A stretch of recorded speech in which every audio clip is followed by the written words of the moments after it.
Mike Dunleavy Jr. inamin na walang blockbuster trade na mangyayari sa Warriors. At LeBron James at Anthony Davis to Warriors, tapos na nga ba? Pero bago ang lahat, kung bago ka pa lang sa channel na ito, huwag kalimutan mag-like at mag-subscribe. At kung Warriors fan ka, siguraduhin mong tapusin ang video na ito. Tara, simulan na natin.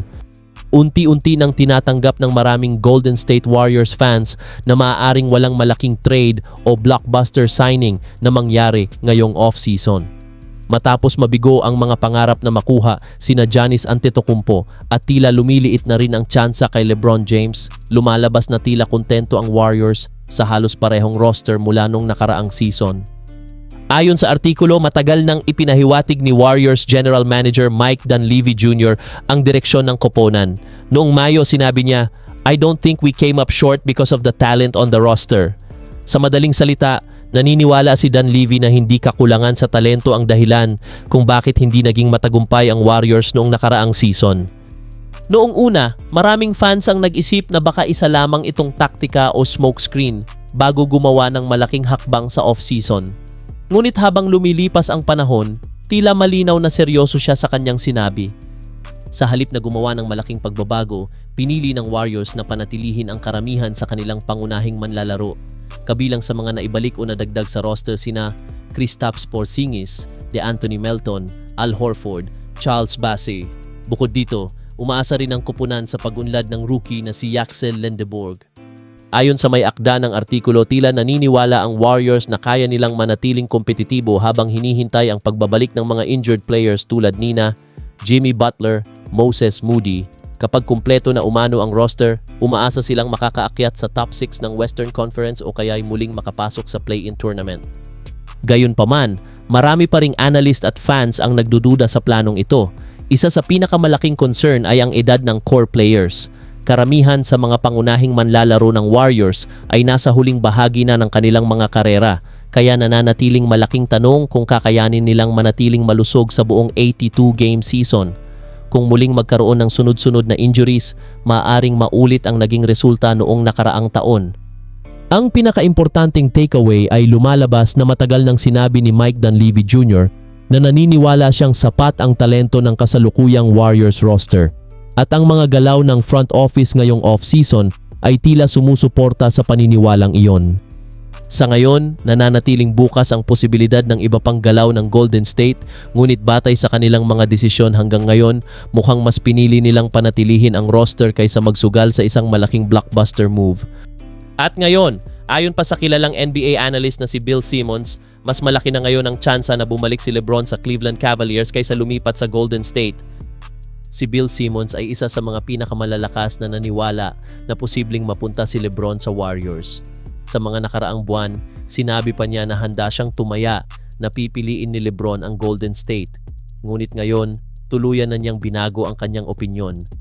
Ayon kay Simmons, naniniwala siyang ginamit lamang ng kampo ni LeBron ang Warriors bilang leverage habang papalapit ang usapan tungkol sa pagbabalik nito sa Cleveland. Dagdag pa niya, "The Cleveland thing is done." Ibig sabihin, sa pananaw ni Simmons, halos tapos na umano ang usapan at Cavaliers na ang destinasyon ni LeBron. Ayon din sa ulat ni Anthony Slater ng ESPN, kinikilala mismo ng Warriors na ang Cavaliers ang pinakamahirap na kalaban sa karera para kay LeBron. Hindi lamang dahil sa lakas ng roster ng Cleveland, kundi dahil na rin sa emosyonal na koneksyon ni LeBron sa kanyang hometown franchise. Para sa maraming fans, isang storybook ending ang pagbabalik niya sa Cavaliers bago tuluyang magretiro. Sa kabila nito, hindi pa rin tuluyang nawawala ang pag-asa ng Warriors. Hanggat wala pang opisyal na pirma si LeBron sa ibang koponan, nananatili pa rin silang bahagi ng usapan. Patuloy pa ring sinasagot ni Stephen Curry ang mga tanong tungkol sa posibilidad na makalaro si LeBron, habang nakita rin kamakailan si Draymond Green na kasama ang 4-time MVP. Ang pinakaimportanteng takeaway ay ayon kay Bill Simmons, lumalakas ang paniniwalang Cleveland Cavaliers ang magiging susunod na destinasyon ni LeBron James at maaaring ginamit lamang ang Warriors bilang leverage sa free agency process.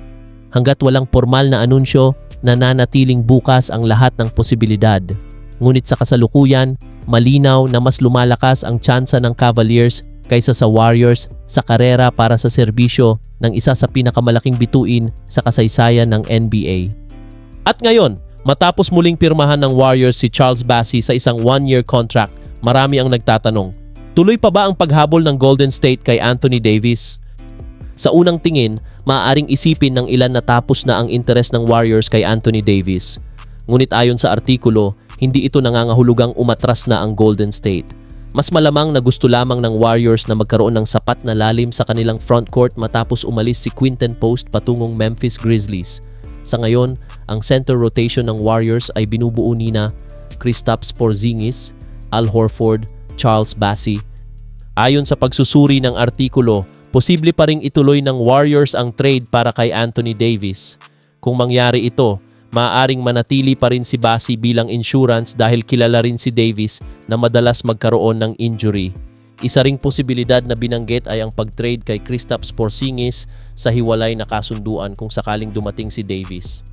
Dagdag pa sa usapan, iniulat ni Brett Siegel ng Clutch Points na nais umano ni Anthony Davis at ng kanyang agent na si Rich Paul ang isang 4 na taong kontrata na nagkakahalaga ng humigit kumulang $275 million kapag naging eligible siya para sa extension. Ngunit ayon din sa ulat, maraming tao sa paligid ng liga ang naniniwalang malabong may kuponang magbigay ng ganong kalaking kontrata, lalo na dahil sa injury history ni Davis.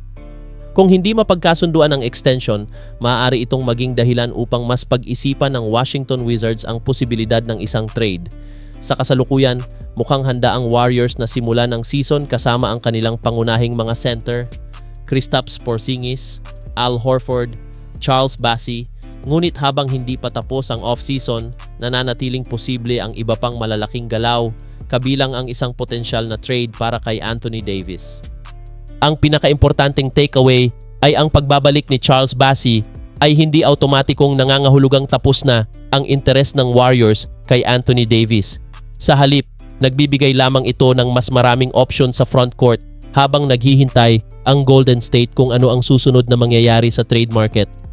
Sa ngayon, wala pang opisyal na indikasyon na malapit nang maganap ang trade, ngunit malinaw na patuloy pa ring sinusubaybayan ng Golden State ang sitwasyon ni Anthony Davis habang naghihintay din sa magiging desisyon ni LeBron James. At yan ang mahahalagang balita ngayong araw. Kung nagustuhan mo ang video na ito, like, subscribe at click ang notification bell. Peace out!